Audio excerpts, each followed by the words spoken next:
I never thought I'd be the kind of person who inherited millions of dollars. Especially not from my father-in-law, a man who had barely acknowledged my existence for the first 5 years of my marriage to his son. But life has a funny way of revealing who people truly are when the chips are down. My name is Elena, and this is the story of how I went from being a taken-for-granted caregiver to a millionaire. And how my husband learned the hard way that some betrayals can never be forgiven. Are you sure you'll be okay handling this by yourself? I asked Michael, my husband of 7 years, as he tossed another pair of designer swim trunks into his suitcase. Elena, we've been over this, he sighed, not bothering to look up at me. The resort is already paid for. Non-refundable. And Dad's been stable for months now. I glanced toward the guest bedroom down the hall of our suburban home, where my father-in-law George had been living since his stroke 14 months ago. The door was closed, but I could hear the faint sound of the television, always set to the financial news network, even though he could barely focus on it these days. But the doctor said his condition could change at any time, I reminded Michael. And your sisters already said they can't help out. Michael zipped his suitcase with a decisive motion. Look, I need this break. It's been hell at work, and I haven't had a vacation in 2 years. He finally looked at me, his expression softening into the charming smile that had first attracted me to him. Besides, you've got this down to a science. Dad actually listens to you more than any of us nowadays. That much was true. In a strange twist, George and I had developed an unexpected bond during his illness. After years of him viewing me as the woman who had stolen his son's focus from the family business, his stroke had humbled him. Being completely dependent on others had changed something fundamental in the stern, self-made businessman. I'm only going to be gone for 10 days, Michael continued, walking over to kiss my forehead. You've got all the medications organized, the nurse comes every other day, and I'll call to check in. I nodded, swallowing my disappointment. The truth was that I hadn't had a break either. For over a year, I'd put my graphic design career on hold to become George's primary caregiver. My days revolved around medication schedules, physical therapy exercises, doctor appointments, and the constant vigilance required when caring for someone with compromised mobility. Just promise me you'll actually call this time, I said, remembering his business trip to Chicago 3 months ago when he'd gone radio silent for 4 days, claiming poor cell reception. Promise, Michael replied, though his eyes had already drifted back to his packing list. The next morning, I stood in the driveway waving as Michael backed his BMW out. He was heading to a luxury resort in Cabo San Lucas, a trip that had originally been planned for both of us last year, before George's condition had deteriorated and required him to move in. Don't forget Dad likes his oatmeal with exactly 1 teaspoon of brown sugar, Michael called out through the open window. Anne. Michael, I've been taking care of your father every day for over a year. I cut in, trying to keep the irritation from my voice. I think I know how he likes his oatmeal. He had the decency to look embarrassed. Right, sorry. I'll call when I land. As his car disappeared around the corner, I felt the familiar weight of responsibility settle more firmly on my shoulders. With a deep breath, I turned back toward the house. I had medications to organize, breakfast to prepare, and a father-in-law to help through his morning routine. Just another day in my life as the family caregiver. He left you alone with me again, didn't he? George asked as I helped him into his wheelchair. At 72, he had once been an imposing figure, tall, broad-shouldered, with a booming voice that commanded attention in any boardroom. Now his right side was weakened from the stroke, his voice softer but still carrying the sharp intelligence that had built a regional construction empire. It's just 10 days, I said, adjusting the blanket over his legs. And the resort was already paid for. George scoffed. That resort has a generous cancellation policy. I know because I've stayed there myself. I paused, surprised. How would you? Elena, he interrupted, fixing me with his piercing blue eyes, so like Michael's yet somehow holding more depth. When you've spent 40 years building businesses, you learn to spot when someone is feeding you a line of bull. I wheeled him to the kitchen table, which had been specially modified to accommodate his wheelchair. It doesn't matter. He needed a break, and I can handle things here. And what about your break? George asked as I placed his oatmeal in front of him, 1 teaspoon of brown sugar, just as Michael had so helpfully reminded me. When was the last time you worked on one of your designs? You used to talk about them all the time when you'd visit. The question caught me off guard. George had never shown interest in my career before his stroke. In fact, he'd once commented at a family dinner that graphic design seemed like a hobby, not a profession. A remark that had stung but that I'd chosen to let go for Michael's sake. I squeeze in an hour here and there, I replied, though the truth was I'd barely opened my design programs in months. My last client had given up waiting for me and hired someone else. George studied me as he ate his oatmeal, his gaze uncomfortably perceptive. Michael's just like his mother, he finally said. She always put herself first too. 3 days into Michael's vacation, I received exactly 2 texts. One complaining about the resort's slow service, and another showing off a sunset from his oceanfront balcony. No questions about his father. No questions about me. I tried not to let it bother me as I helped George with his evening exercises, stretching his affected limbs to maintain what mobility he had left. "You're distracted tonight," George noted as I guided his arm through a rotation. "Something on your mind?" I hesitated. George and I had developed an unexpected honesty in our relationship, but I still felt uncomfortable criticizing Michael to his father. "It's nothing," I said. "Just tired." George gave me his "don't bullshit me" look. A facial expression that, according to family lore, had intimidated countless business competitors over the decades. "He hasn't called, has he?" George asked. I focused on counting the repetitions of his exercise. "He's on vacation. He's probably just busy. Too busy to check on his wife and his sick father?" George's voice carried an edge I hadn't heard since before his stroke. What exactly is keeping him so occupied, I wonder? The question hung in the air between us, giving voice to a suspicion I'd been trying to silence for months. Michael's increasing emotional distance. The unexplained late nights at work. The business trips where he seemed unreachable for hours at a time. "I don't want to talk about Michael," I said firmly, moving to George's other arm. "Now 15 more reps on this side." George complied, but his eyes remained thoughtful. After we finished the exercises and I'd helped him back into his wheelchair, he asked me to bring him his tablet.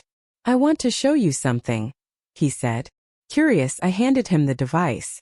With his good hand, George navigated to a photo album and turned the screen toward me.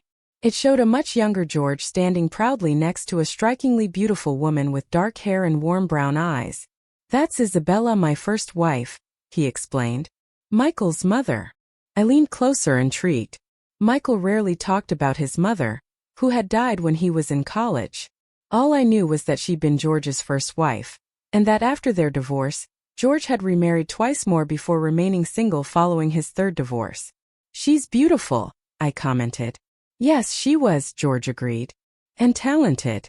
She was an artist, painted landscapes that took your breath away." He swiped to another photo showing a gallery opening with several large canvases displayed. But I didn't value that. I thought her art was a distraction from being the kind of wife I thought I needed. Someone who would entertain my business associates and raise my children while I built my empire. He swiped to another photo, this one showing a younger George looking annoyed while Isabella stood in the background, her expression crestfallen. "I was always leaving her alone with Michael and his sisters while I worked or traveled," George continued, his voice heavy with regret. "Sound familiar?" The parallel wasn't subtle. I sat down in the chair across from him, suddenly needing the support. "What happened to her?" "Michael never really talks about it." George set the tablet down, his gaze distant. "She finally got tired of being an afterthought in my life. Filed for divorce when Michael was 16. She moved to New Mexico to focus on her art. Was just starting to get real recognition when she was diagnosed with an aggressive form of lymphoma." He shook his head slowly. "She died 6 months later. Michael was in his second year of college." "I'm sorry," I said softly. "I've had a lot of time to think since this." George gestured to his weakened side. "And I realized something. In my whole life I've only truly loved 2 women. Isabella and my mother. And I failed them both by taking them for granted until it was too late." His eyes locked with mine. "Michael is making the same mistake I did. And I hate seeing history repeat itself." The conversation left me unsettled, not just because of the parallels to my own marriage, but because it was the most personal thing George had ever shared with me. As I helped him prepare for bed later that evening, I sensed a shift in our relationship, as if he had finally, truly seen me as a person, not just his son's wife or his caregiver. Day 5 of Michael's vacation arrived with a brief, perfunctory call that lasted all of 3 minutes. Yes, he was having a great time. Yes, the weather was perfect. No, he hadn't thought about when he'd be back yet. Maybe he'd extend his stay by a few days since he was enjoying himself so much. When I mentioned that his father had experienced some shortness of breath the previous evening, Michael's response was a distracted, "If it happens again, just call his doctor." After I hung up, I found myself staring at my reflection in the bathroom mirror, wondering when exactly I had become invisible to my husband. "Everything all right?" George called from the living room where I'd set him up with a book. I plastered on a smile and returned to him. "Yes, just checking in with Michael." George raised an eyebrow. "And how is my son enjoying himself while you're stuck here playing nurse?" "He's fine," I replied, picking up the lunch dishes to avoid further conversation. "Elena," George's voice stopped me. "Sit down for a moment. Please." Something in his tone compelled me to comply. I set the dishes back down and took a seat on the sofa adjacent to his wheelchair. "I need to talk to you about something important," he said, his face unusually solemn even for him. "I've been putting it off, but I don't think I should wait any longer." A chill ran through me. "Is something wrong? Are you feeling worse?" He waved away my concern. "No more than usual. But this stroke taught me that nothing is guaranteed, and there are things that need to be said while I still can say them." George wheeled himself closer to me, his good hand reaching out to take mine, a gesture so unexpected that I nearly pulled away in surprise. "I know I wasn't welcoming when you and Michael first got married," he began. "I had this idea in my head about the kind of woman my son should end up with. Someone from our social circle, someone who understood our family's position." I tensed, uncomfortable with the direction of the conversation. "George, that's in the past. We don't need to. Please let me finish," he insisted. "I was wrong. Dead wrong. These past 14 months you've shown more integrity, compassion, and strength than anyone in this family, myself included. While my own daughters can barely be bothered to call once a week, you've put your life on hold to care for a difficult old man who never gave you the respect you deserved." My eyes burned with unexpected tears. After years of feeling like an outsider in Michael's family, George's acknowledgement pierced something deep within me. "You don't have to say this," I whispered. "I do," he countered firmly, "because you need to hear it, and because what I'm about to tell you next requires you to understand how much I've come to respect you." He released my hand and wheeled himself over to the desk in the corner of the living room. From the drawer he retrieved a thick manila envelope. "3 months ago I had my lawyer visit while you were out grocery shopping," George explained, returning to hand me the envelope. "I made some changes to my will and other arrangements." My hands trembled slightly as I accepted the envelope. "George, this isn't necessary. Open it," he instructed gently. Inside was a stack of legal documents. As I skimmed the first page, my breath caught. "This is a trust," George confirmed. "I've placed the majority of my assets, including my controlling interest in the company, my investment portfolio, and this house, into a trust. And I've named you as the primary beneficiary and trustee." I looked up stunned. "But what about Michael? Your daughters?" George's expression hardened slightly. "They'll each receive a fixed sum that's more than generous. But I've watched how Michael handles money, how he treats the blessings in his life. He's not ready for the responsibility of the full inheritance. Maybe he never will be." "I don't understand," I said, my mind reeling. "Why me?" "Because you've earned it," George replied simply. "And because I trust you to make the right decisions, not just for yourself, but for the company and the people who depend on it for their livelihoods." He gestured to the documents in my hands. "There's more in their power of attorney for healthcare and financial matters, effective immediately. Given my condition, I want someone I trust completely to be able to make decisions if I can't." I stared at him, overwhelmed. "Does Michael know about this?" George shook his head. "No. And I'd prefer to be the one to tell him when the time is right." Something in his eyes, a mixture of determination and what looked like apprehension, made me hesitate. "George, is there something you're not telling me? About your health?" He held my gaze for a long moment before answering. "The doctors found something on my last scan. A mass in my brain. They're not sure yet if it's related to the stroke or something else entirely." My stomach dropped. What did they say about treatment options? "At my age, with my condition, the options are limited," he replied with a pragmatism that broke my heart. "I have an appointment next week to discuss the possibilities. I'd like you to come with me." "Of course I will," I assured him, reaching out to squeeze his hand. "And we should call Michael, tell him to come home." "No," George interrupted firmly. "Not yet. Let him finish his vacation first." I frowned, confused by his stance. "But this is serious. He should know." George's expression softened. "Elena, I've watched my son pull further and further away from you these past months. I've seen the way he disappears when things get difficult. Right now, I need someone steady and strong by my side for these appointments. That's you, not him." His words cut through me with their accuracy. Still, it felt wrong to keep such significant news from Michael. "He's still your son," I reminded George gently. "And my husband." George studied me with those penetrating blue eyes. "Yes, he is. Which is exactly why I'm trusting you with this information and these documents. Because when the time comes, you'll know what to do with both." The next several days passed in a blur of medical appointments, consultations, and late-night research sessions as I tried to understand George's diagnosis. The mass was a tumor, primary, not metastatic, but in a location that made surgical intervention extremely risky, especially given his weakened post-stroke condition. Michael's calls became even more sporadic. When he did call, I found myself unable to share George's diagnosis over the phone, respecting the older man's wishes to be the one to tell his son. "Dad seems quiet whenever I talk to him," Michael commented during one brief call.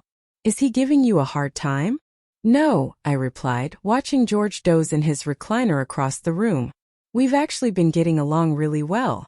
Michael snorted lightly. "That's a first. Dad never gets along with anyone for long." I bit back a retort about how little Michael actually knew about his father anymore. Instead, I asked when he planned to return home. "About that," Michael began, and I immediately recognized the tone. The one he used when he was about to disappoint me but wanted to soften the blow. "Some of the guys from the Singapore office are flying in for a few days of golf. I thought I'd stick around, show them a good time. Business development, you know?" I closed my eyes, unsurprised yet still hurt. "So you're extending your trip?" "Just by 4 days," Michael replied, his voice brightening as if this was a minor adjustment. "You don't mind, right? Dad's stable, and you've got everything under control there." Before I could respond, I heard female laughter in the background, followed by Michael hurriedly saying, "Gotta go, Elena. The dinner reservation's in 10 minutes. Love you." The call ended, leaving me staring at my phone. That wasn't the sound of a business dinner being assembled. That was the unmistakable trill of a woman's intimate laughter. "He's not coming back on schedule, is he?" George's voice startled me. I looked up to find him awake, watching me with sad understanding. I shook my head, unable to voice the suspicion that was rapidly solidifying into certainty. George sighed heavily. "I had hoped he would prove me wrong. For your sake." That night, after helping George to bed, I sat alone in the kitchen with a glass of wine, staring at the trust documents George had given me. The enormity of what he was entrusting me with, his company, his legacy, his care was overwhelming. But beneath that was a growing realization that my marriage to Michael might be built on a foundation far more fragile than I had understood. I opened my laptop and for the first time in months, logged into our joint credit card account. What I found there confirmed the worst of my fears. Charges for 2 at every restaurant. A couple's massage at the resort spa. An upgraded ocean view suite. An upgrade I knew we couldn't afford but that Michael had apparently deemed essential. My husband wasn't alone in Mexico. On day 12 of what was originally supposed to be a 10-day trip, George's condition suddenly deteriorated. I was helping him with breakfast when he clutched his head, his face contorting in pain before he slumped forward. The next hours were a chaotic rush of ambulances, emergency rooms, and grim-faced doctors. By nightfall, George was in the ICU, intubated and unresponsive. The tumor had caused a brain bleed, the doctor explained. At his age, with his existing condition, the prognosis was poor. You should call the family, the doctor advised gently. I'm not sure how much time he has left. I tried Michael repeatedly. Calls went straight to voicemail. Texts showed as delivered but remained unanswered. In desperation, I called the resort directly, asking them to deliver an urgent message to his room. I'm sorry, ma'am, the concierge replied after placing me on hold to check. Mr. Davis checked out this morning. Checked out. Not on his way home, not reaching out to me, just gone. I contacted his sisters, who promised to get on the first available flights, though one was in Europe and the other on the opposite coast. I sat by George's bedside through the night, holding his hand, whispering reassurances I wasn't sure he could hear. Shortly after dawn, my phone finally rang. Michael's name flashed on the screen. Where have you been? I answered, my voice raw from a night of silent tears. I've been calling you for hours. Sorry, my phone died and I just got your messages, he replied, the excuse falling flat against the backdrop of 12 hours of silence. What's going on? Is Dad okay? I explained the situation as clinically as I could, the emotional distance a self-protective measure against the betrayal still burning in my chest. I'll get on the first flight home, Michael promised, suddenly sounding panicked. Have you called my sisters? They're on their way, I confirmed. But Michael, I hesitated, then decided he deserved to know everything. The doctors don't think he's going to make it. The tumor caused too much damage. There was a long silence on the other end. Then, in a voice thick with emotion, Michael asked, what tumor? Dad has a tumor. The genuine shock in his voice momentarily shook my certainty about his character. We found out a week ago. He wanted to tell you himself when you got back. A week? You've known for a week and didn't tell me. Michael's voice rose in disbelief. He asked me not to, I replied simply. He wanted to respect your vacation.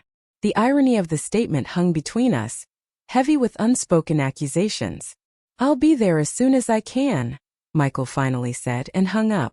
I turned back to George, his face peaceful despite the tubes and monitors surrounding him. I wondered if he had known somehow that his time was growing short. If that explained the trust, the confidences, the relationship we had built in these final months. He's on his way, I told George, squeezing his hand gently. Your son is coming home. But as the hours passed with no further word from Michael, I began to wonder if George would still be alive when his son finally arrived. And deeper than that concern was another, more unsettling question. Would I ever be able to forgive Michael for not being here when we needed him most? George died at 3:17 p.m., just as the afternoon light began to soften through the hospital room window. I was holding his hand when the monitors flatlined and the medical team rushed in. Despite their efforts, he was gone. His damaged brain and weakened body finally surrendering after 14 months of struggle. Michael still hadn't arrived. His sisters made it. Diane flying in from London, Catherine from Seattle. They wept at their father's bedside, their grief genuine if complicated by years of difficult history with the demanding patriarch. Neither questioned my presence or authority as the doctors and nurses deferred to me for decisions, having been informed of my medical power of attorney. Dad always said you were the strong one, Catherine told me as we sat in the hospital cafeteria later that evening, both of us clutching cups of terrible coffee. I didn't really understand what he meant until now. I checked my phone for the 100th time. Still nothing from Michael beyond a text sent hours ago. Trying to get a flight. Keep me updated. Has Michael always been like this? I asked Catherine, the words slipping out before I could stop them. She gave me a sad, knowing look. Absent when things get tough? Yeah, pretty much. He's got our mom's charm and our dad's drive, but neither of their backbones. Diane nodded in agreement as she returned from making calls to various family members. Do you remember when Mom was dying? Michael was supposed to be with her that weekend, but he had that fraternity formal he just couldn't miss. I hadn't known this story. Michael had told me he was at his mother's side when she passed. Dad never forgave him for that, Catherine added quietly. I think that's why their relationship was so strained these last few years. A nurse appeared at our table, looking apologetic for the interruption. Mrs. Davis? There are some forms that need your signature, and the funeral home is calling about arrangements. I nodded and stood, the weight of responsibility pressing down on me. As I followed the nurse, I heard Diane murmur to her sister, "Thank God she's handling all this. I wouldn't even know where to start." Michael finally arrived at 9:43 p.m., bursting into the hospital waiting room where I sat with his sisters, going through the preliminary funeral arrangements. "Where is he? Is he still?" Michael stopped abruptly when he saw our faces. "No. Please no." Catherine stood and embraced her brother. "He's gone, Mike. This afternoon." I watched my husband crumple, his handsome face contorting with grief and shock. Despite everything, my heart ached for him. Losing a parent, especially when you weren't there to say goodbye, was a special kind of pain. But beneath my sympathy was a hardened core of resentment. Where had he been? Why had it taken so long to get here? And who had been with him in Mexico? "Elena." Michael turned to me, eyes red-rimmed and desperate. "I'm so sorry. The flights were all booked. I had to wait for a standby seat. And then there were delays." I cut him off with a raised hand. "We can talk about this later. Right now, we need to finalize the funeral arrangements." His eyes widened at my tone, colder and more authoritative than he'd ever heard from me. But I couldn't summon the energy to soften it. 16 hours of hospital vigil, death paperwork, and grief had drained me of any desire to cushion his feelings. "Of course," he said, taking a seat beside me and reaching for my hand. I let him take it but didn't return the squeeze. His fingers felt alien against mine, like they belonged to a stranger. Maybe they did. The days that followed passed in a blur of funeral preparations, family gatherings, and the complex dance of grief. I moved through it mechanically, handling details with an efficiency that surprised even me. Michael stayed close, visibly trying to be supportive, but I maintained a careful emotional distance. It wasn't until the night after the funeral, a somber but dignified affair that George would have approved of, that we finally had our reckoning. Michael found me in George's study, going through his personal papers. I'd been sleeping in the guest room since Michael's return, claiming I didn't want to disturb him when I got up early to handle funeral matters. "Can we talk?" he asked, hovering in the doorway. He looked exhausted, the past week having carved new lines into his face. I gestured to the chair opposite the desk without looking up from the documents I was organizing. "Sure." Michael sat, running a hand through his hair, a nervous habit I'd once found endearing. "First, I want to thank you for everything you did for my father. The funeral was perfect. Everyone kept saying how Dad would have appreciated it. George and I talked about what he wanted," I replied, still focused on the papers. "He was very clear about his wishes." Michael shifted uncomfortably. "Right. He always was good at planning ahead." He cleared his throat. "Elena, I know I've been a terrible husband lately. Being away when Dad got worse when he died. It's unforgivable." I finally looked up at him, taking in the genuine remorse in his eyes. But was he sorry for being absent, or sorry for being caught? Who was she, Michael? The question landed between us like a grenade. Michael froze, his expression flickering between shock, denial, and finally defeat. "Her name is Veronica," he admitted after a long silence. "She works in the Singapore office. It started during that trip I took in January. 3 months. He'd been seeing this woman for 3 months while I cared for his dying father. Were you ever going to tell me?" I asked, surprised by the steadiness of my voice. Michael looked down at his hands. "I don't know. Maybe. Probably not." He looked up, his eyes pleading. "It wasn't serious, Elena. Just a distraction. Things have been so heavy here, with Dad's condition and work pressure. I needed to escape. While I carried everything, I finished for him." "I know it's not fair," he acknowledged. "I took advantage of your kindness, your strength. But I want to make it right. We can start over, go to counseling." "There's something you need to know," I interrupted, pulling out the manila envelope George had given me weeks ago. "Your father made some changes to his will before he died." Michael straightened, his attention instantly diverted. Despite my disgust at his transparent shift in focus, I couldn't help but appreciate the timing. It confirmed everything George had seen in his son. "What kind of changes?" Michael asked. I slid the trust documents across the desk. He put everything into a trust. The house, the company shares, his investments. All of it. Michael frowned as he scanned the first page. Okay, so it's a trust. That's smart for tax purposes. How is it divided between me and my sisters? It's not, I said simply. You and your sisters each receive a fixed inheritance of $2 million. The rest, approximately $7 million in assets, plus controlling interest in the company, is in the trust. I'm the sole trustee and primary beneficiary. The blood drained from Michael's face as my words sank in. That's not possible. Dad wouldn't. He couldn't. He did, I confirmed. Legally and with full mental capacity, confirmed by his doctors and 2 independent witnesses. His lawyer will review everything with us tomorrow, but the summary is that your father left the bulk of his estate to me. Michael shot to his feet, the papers falling from his hands. This is ridiculous. You manipulated him when he was vulnerable. I'll contest it. No judge will uphold this. Your father made videos, I cut in calmly, explaining his reasoning, confirming his mental state. His lawyer has them, along with medical evaluations proving he was of sound mind. You're welcome to challenge the will, but you'll lose, and you'll burn through your inheritance paying legal fees. Michael stared at me as if seeing me for the first time. Why would he do this to me? I'm his son. Yes, you are. I agreed, my voice softening slightly. And he loved you. But he didn't trust you with his legacy. Not after watching how you've lived your life, how you've treated your commitments. Like my commitment to you? Michael shot back. Is that what this is about? You're punishing me for one mistake. I shook my head, a wave of exhaustion washing over me. This isn't my punishment, Michael. It's your father's judgment.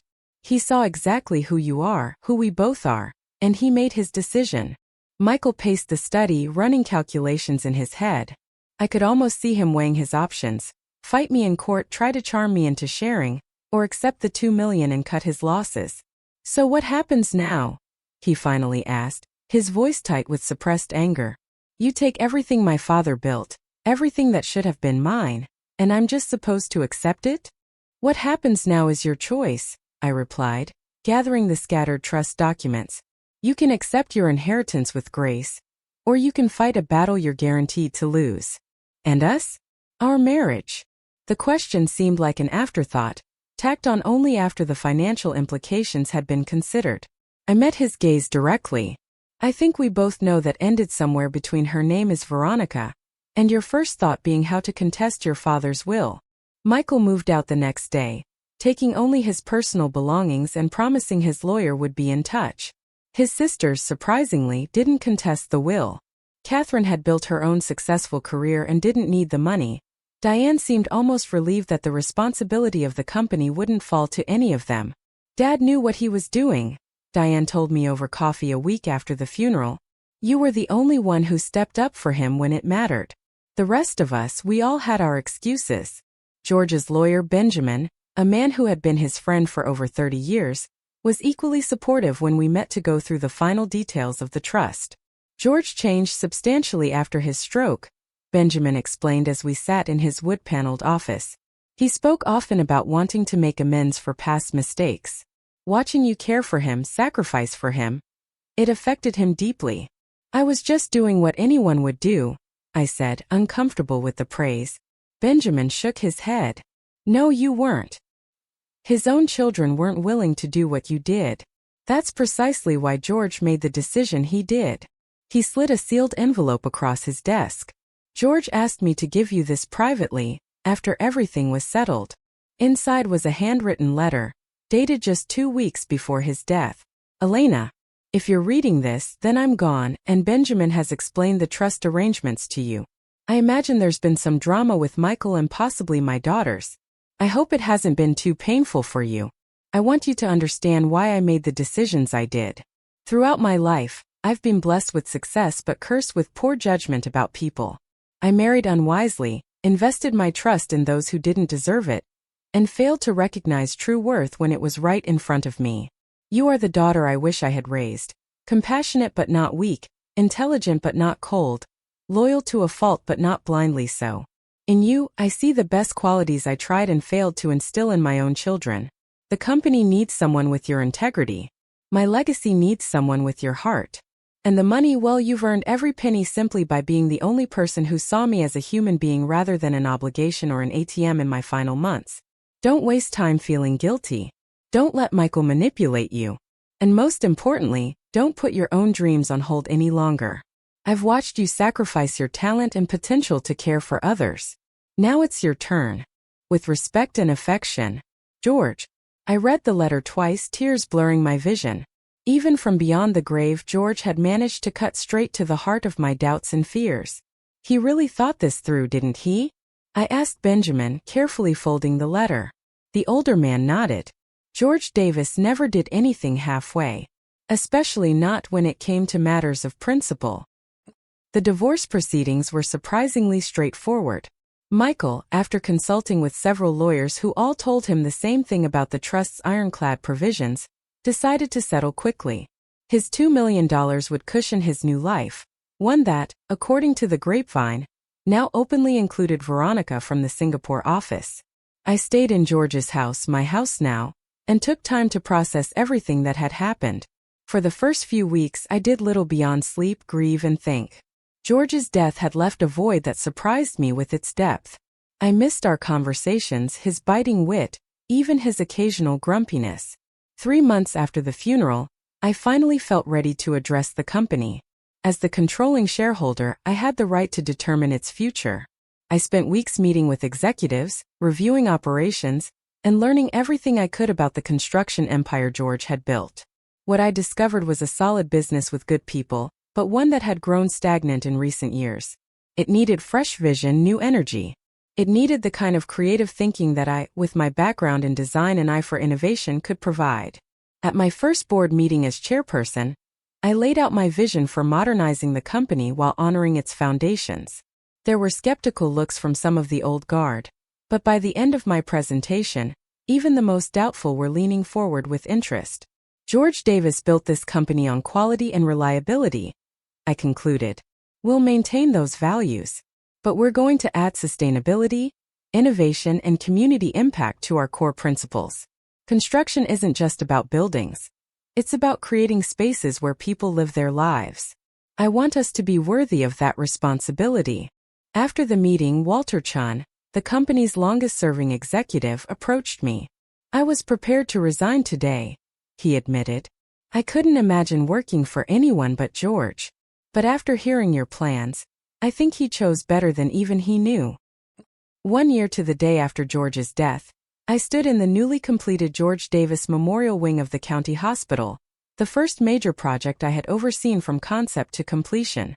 The rehabilitation center would provide cutting-edge therapy for stroke patients, with a special focus on serving those with limited financial resources. Michael hadn't been invited to the opening ceremony, but Catherine and Diane stood beside me as I cut the ribbon. In the months since their father's death, we had developed a friendship independent of my failed marriage to their brother. They understood, better than most, the complicated man George had been and the meaningful legacy he had left behind. Dad would have hated the fuss, Catherine commented as we toured the facility afterward. But he would have loved what you've done with the company. And he definitely would have approved of how you handled Michael, Diane added with a wry smile. Our brother needed that wake-up call. According to mutual friends, Michael had actually landed on his feet. He was working for a competitor firm in Arizona, where he and Veronica had moved in together. The distance, both geographical and emotional, had been healing for all of us. Do you ever regret not fighting harder for your marriage? A friend asked me over dinner that evening, after the ceremony was over and I was finally able to relax. I considered the question carefully. I regret that Michael and I weren't the people we thought we were when we got married. But no, I don't regret letting go of something that had already broken beyond repair. Later that night, I sat in George's, my study, a glass of his favorite scotch in hand. On the wall hung a painting I'd commissioned, a portrait of George as he had looked before his stroke, strong and imposing, but with the wisdom and humanity I had come to know during our time together. I kept my promise, I told the painting quietly. The company is thriving. Your legacy is intact. And I'm finally living my own life again. I had reopened my design business, working on passion projects between my responsibilities at the construction company. My latest collection of graphic novel illustrations had been picked up by a publisher, a dream I had set aside years ago when life and marriage had taken precedence. My phone buzzed with a text from Paul, the architect I had been seeing for the past 2 months. We were taking things slowly, both of us having emerged from complicated relationships with our own scars. But there was potential there. A connection based on mutual respect and shared values that felt more solid than anything I had experienced with Michael. Still on for hiking tomorrow? His message read. Promise not to complain about the early start this time. I smiled as I typed back. 7 a.m. sharp. Bring coffee if you want me conscious. As I set my phone down, my gaze returned to George's portrait. In the year since his death, I had come to understand that his final gift to me wasn't just the money or the company. It was the permission to value myself, to demand more from life and from the people in it. Thank you, I whispered to the empty room, raising my glass in a small toast. For everything. 2 years after George's death, I stood at the podium accepting the Industry Innovator of the Year award for the company's groundbreaking approach to sustainable urban development. Our latest project, converting an abandoned shopping mall into a mixed-use community space with affordable housing, green technology businesses, and a vocational training center, had garnered national attention. This award represents the vision of 2 people, I told the audience of industry leaders and colleagues. George Davis, who built a company strong enough to evolve, and all the dedicated people who've been brave enough to evolve with it. Later, as I mingled at the reception, I was approached by a familiar face I hadn't seen in over a year. Michael. Congratulations, he said, extending his hand formally. He looked older, more weathered, but there was something different in his eyes, a clarity that hadn't been there before. Thank you, I replied, shaking his hand briefly. I didn't know you were attending the conference. I'm representing Westridge now, he explained, referring to the Arizona firm he joined. We're hoping to implement some of your sustainability practices in our Southwest projects. The irony wasn't lost on either of us. Michael now looking to learn from the company that should have been his. How have you been? I asked, genuine curiosity softening my tone. Better, he admitted. Therapy helps. So does being away from Dad's shadow. He glanced around at the crowd of admirers waiting to speak with me. You've done amazing things with the company. Better than I would have if I'm honest. The admission clearly cost him, but there was no bitterness in his voice, just a rueful acceptance. And Veronica? I couldn't help asking. History, he replied with a self-deprecating smile. Turns out she was more interested in the Davis name than in me. When it became clear I wasn't getting the company back, she found greener pastures. I felt a pang of sympathy despite everything. I'm sorry. Michael shrugged. Don't be. It was a valuable lesson. He hesitated, then added, Dad was right about me, you know. I wasn't ready for the responsibility. Maybe I'll never be. But watching what you've done with his legacy, it's made me want to be better. Before I could respond, Paul appeared at my elbow, handsome in his tuxedo and protectively attentive as he sensed the tension between Michael and me. Everything okay? He asked quietly. I nodded, making the introductions. The 2 men sized each other up with the awkward politeness of males in an inherently territorial situation. I should get back to my table, Michael said after a moment. He met my eyes one last time. Just wanted to say congratulations, and he took a deep breath. Thank you for taking care of my father when I couldn't. Or wouldn't. As I watched him walk away, I felt the final piece of a long unfinished puzzle click into place. The anger I had carried, at Michael's betrayal, at the unfairness of becoming a caregiver, at the complicated emotions surrounding George's decision, had evolved into something else. Not forgiveness exactly, but understanding. We had all been caught in patterns not entirely of our own making, reacting to circumstances as best we could with the tools we had. You okay? Paul asked, his hand warm against the small of my back. I leaned into his solid presence, grateful for the steady partner he had become over the past year. Yes, I answered truthfully. I really am. Later that night, as Paul slept peacefully beside me in our hotel room, I stood at the window looking out over the city lights. In the reflection of the glass, I could almost see the woman I had been 3 years ago. Exhausted, taken for granted, unsure of her worth. She seemed like a stranger now. The inheritance had given me financial freedom, yes. But the real legacy George had left me was the recognition of my own value. Something no one could ever take away again. My phone chimed softly with a text from Catherine. Dad would have been so proud tonight. Not just of the award but of who you've become. I smiled, typing back. He helped me become this person. I'm just sorry he can't see it. Her response came quickly. Oh, I think he knows. I gazed back out at the city, thinking about all the twists and turns that had led me here. From a taken-for-granted wife to a caregiver. From an overlooked daughter-in-law to a respected business leader. From someone who had put her own dreams on indefinite hold to a woman fully engaged in creating the life she wanted. $7 million hadn't changed who I was. It had simply given me the freedom to become who I was always meant to be.